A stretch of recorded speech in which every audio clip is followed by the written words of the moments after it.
ક્યાંથી આવો છો? ભાતીનગર. હા? ભાતીનગર. એવું કોની રેલીમાં આયા?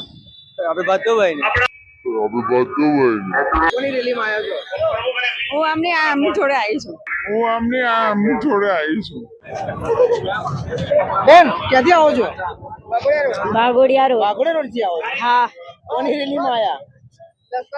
જસવાલબેન ને.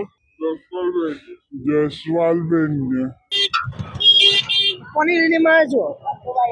બટ્ટુભાઈ ની. ભાઈ ક્યાંથી આવો બધા? સમાજ અલાવ સોમા તળાવ થી. હા. કોની રેલીમાં આયા? કોંગ્રેસ કોંગ્રેસ ની. હા. ઉમેદવાર નામ નહીં ખબર કે ખૂબ મોટી સંખ્યામાં 2000 જેટલી 2000 કરતાં પણ વધારે હોય છે કે 2000 જેટલી અંદાજિત બાઇકો અહીંયા લઈને લોકો સમર્થન કરવા માટે આવ્યા છે.